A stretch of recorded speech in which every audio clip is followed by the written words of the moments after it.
Welcome to Percolating Change, the podcast where we brew better outcomes one sip at a time. Today I have with me Simon Homma. Simon is a strategic change leader who likes to blend strategic mindset with a sharp focus on people-centered capability. Simon, what is your one sentence to set the coffee table? This is the way we like to start things off in our Percolating Change sessions.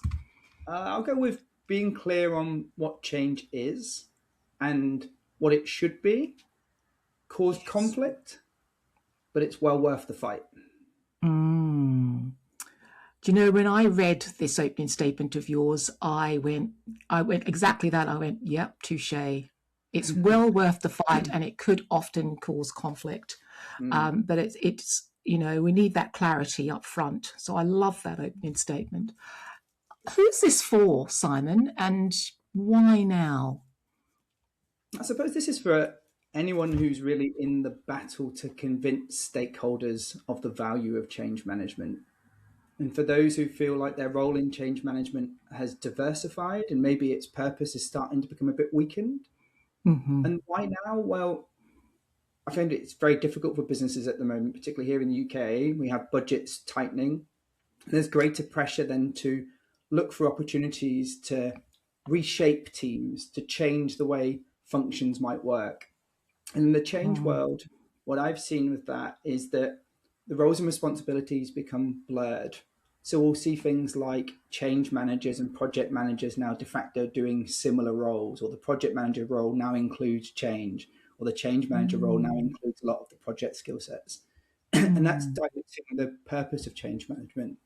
And there's a real risk that if it becomes too diluted, change stays as a nice to have rather than an essential capability, an essential skill that really helps businesses to perform. Yeah. I'm just wondering if it's more of a problem in the UK, would you say, than it is over here? I mean, possibly. We get confused. We do, get confused around roles that change managers deliver just comms and training. So that seems to be a lot of that around town.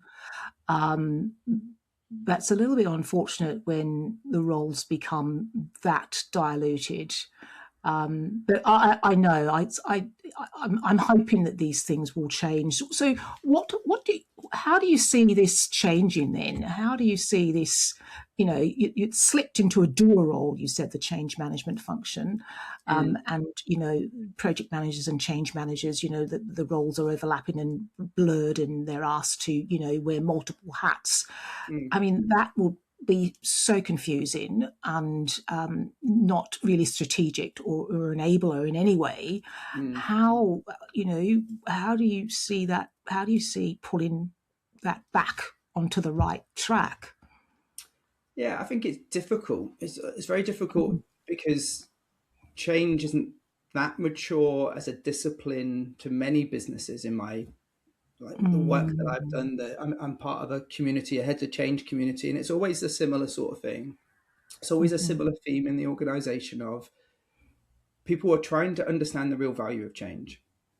And if that value point isn't crystal clear, then it's very easy for the roles to become diversified. They could just pick up this little bit here. Or change is just about comms, right? Surely we can just get somebody else to do that. Or you're like, isn't it everybody's job to do change? Which I actually like when we get into that debate of, well, that would be fantastic if we had everybody with a skill set to deliver change. But in lots of organizations, again, from the experiences that I've learned from other heads of change, the capability normally grows from working on a particular project or a particular change of size or a particular function. So like a digital function, that's where my change function grew from. We worked predominantly on digital change only. And that was good because we got things done on behalf of the business. So the business would suddenly getting this free resource who would go off and be specialists and help deliver projects for them. But it was short-lived. The value cases never stayed sustained in a business. Yeah, absolutely. And then you've got this double-edged sword of or the change team have done this, but then it delivered a short-term value, but not a long-term value. So is the Yeah. problem the change function, Yeah. or is it the way we're delivering change? Yeah. And if they're arguing that it's the change function, and then you've got tighter budgets, etc., it's like, well, maybe we don't need dedicated change managers, or maybe we could actually scale this back a little bit and save some money, and we'll just have project resource doing what change professionals should be doing. Yeah.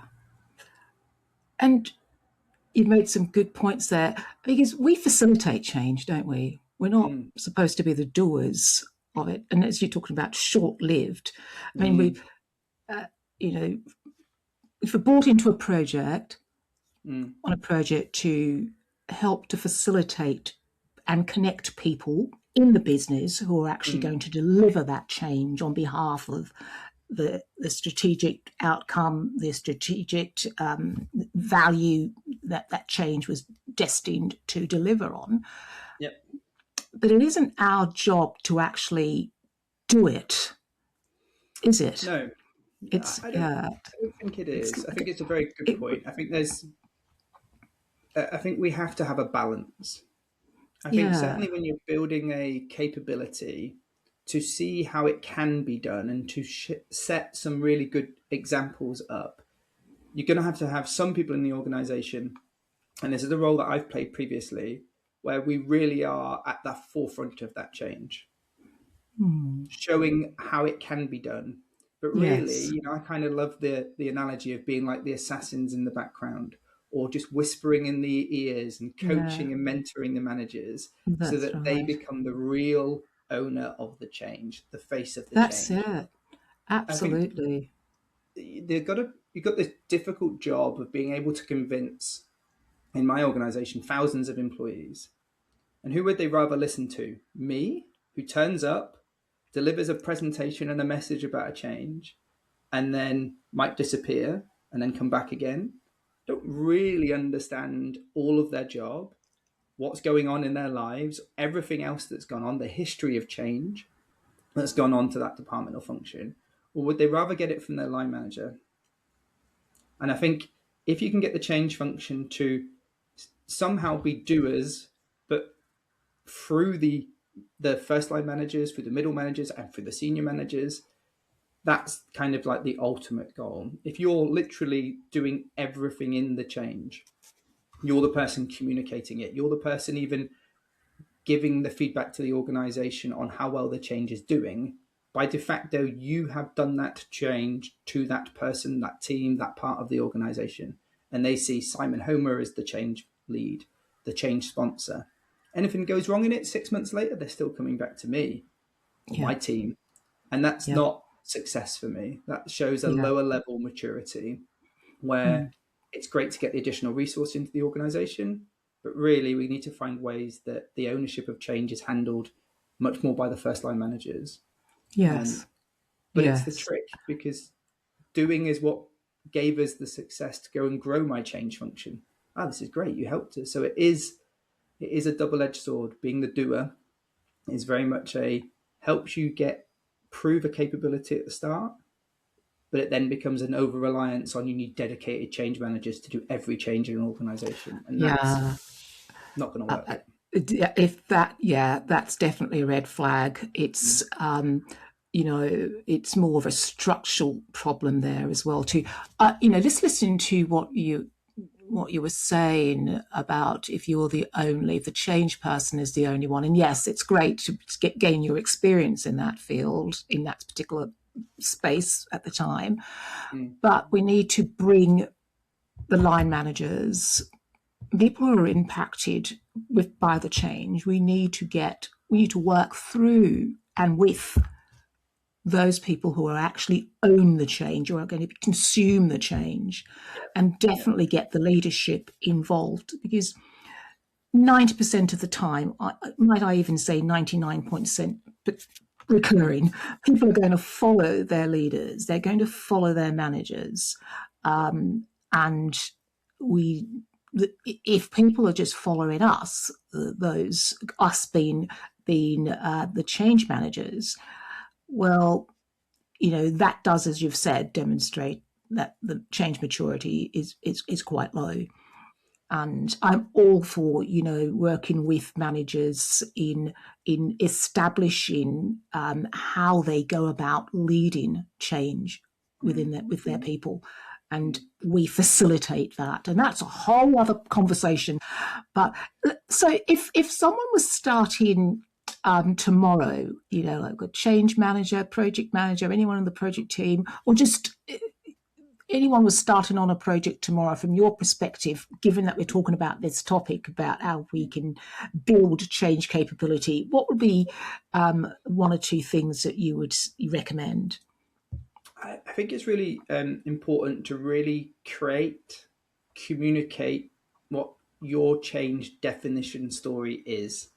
What is change to you and what it is not. And be clear on that and really set that tone out that I'm here to do this.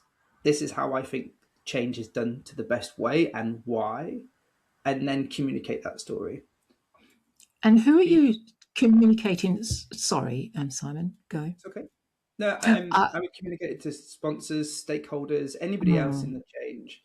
I think you just got to make sure you don't mm. get too eager to run in and prove that you're extremely valuable by doing everything for everybody. Such a Spend some good time. point. Such a valuable, important point, Simon, because very often you're brought in, aren't you? And there's this expectation, and you set the expectation yourself on yourself. I'm sure no one is setting expectations for Simon. I'm certain that you're setting them bigger and more. And you're quite right. Let's establish those roles and responsibilities.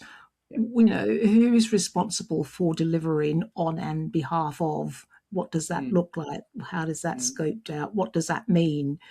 Because as you said earlier on in this conversation, that can create some angst. But it's better to get that angst sorted out at straight the away. onset, Yeah. because then there's all that, well, what are you doing? Aren't you the change person? Aren't you supposed to do Yeah. that? That's But exactly right. actually, You've got no, to no. guard So against that. And if it's got at to the guard start, against that. you can have that conflict. It might be a difficult conversation. They have a preconceived expectations of, oh, I've got a change person coming to support this change. That translates to most people as they're going to do this change for me. Yes, I know. I And hate I'm that like, word no, support. yeah.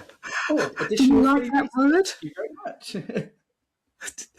Exactly, additional freebie. And I Yeah. think it's the language sometimes but Mm, I'm guilty of that as well too, using that word support, because that mm, means a lot of different things.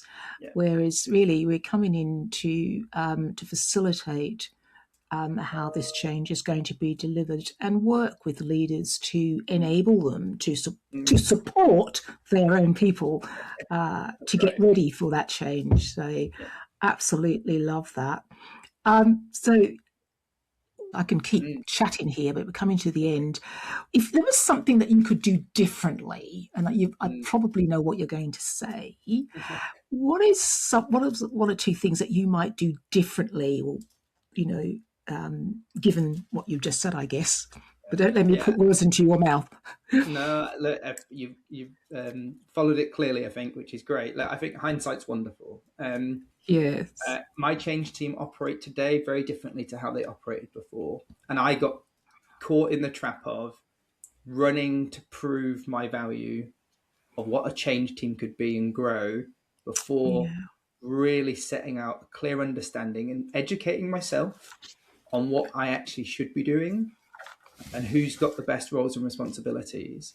I think if I could go back in time, I would have had those conflict conversations earlier in um, the formation of the function. I would have done that earlier, but we operate differently now. Yes, it was a good Mm, learning curve, but it's help embed views and values that change is here to do the change for people. And that's been mm, difficult to undo because we've been mm, successful, which is great. Again, it's helped us boost the team. But yeah, mm, if I could do it all over again, I would spend more time in that room really figuring out what change is and what I want it to look like in this business and how big of a difference does the business have to that view than me, and then work together mm. to fix that difference, to get How closer to that gap. I love that, Simon, how big a difference that view is from yours to the business. So getting Correct. some alignment, getting all on the same page, Yeah. because isn't it interesting how we all consume information differently Yeah. as well too? We've both got the two ears sides of our heads, but we hear things differently. Mm.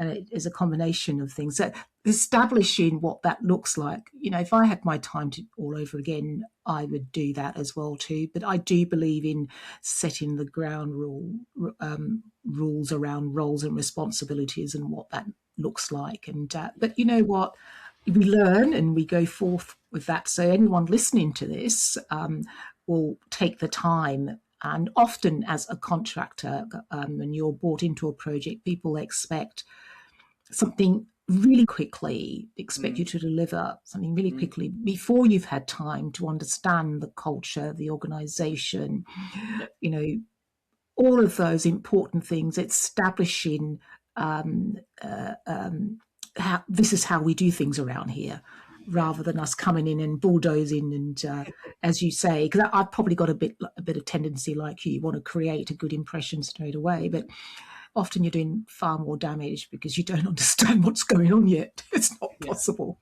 That's right. So I Yeah. love that.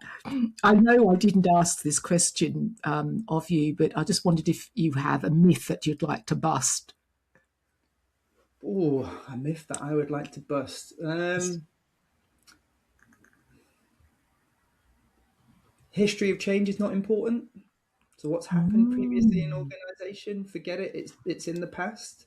I think there's Ooh, a good tendency to one. say that's in the past, and I'm like, well, actually, it has a really long lasting impact on the future successes of changes, particularly to the people involved in it. So, yeah, when people often say that's in the past, we can't do anything about that now, I think that's a bit of a myth that you need to really think about.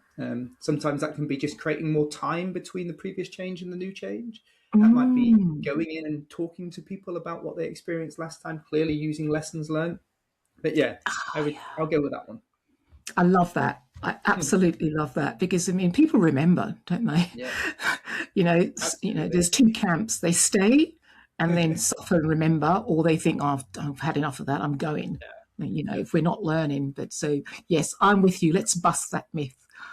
great. All right, we've come to the end of our percolating change today, Simon. It's been my pleasure to have you on. Thank you for having me. I know. Thank you. You're most welcome. How can people get hold of you, Simon, should they want to? You've got lots of I would insights to use share. LinkedIn.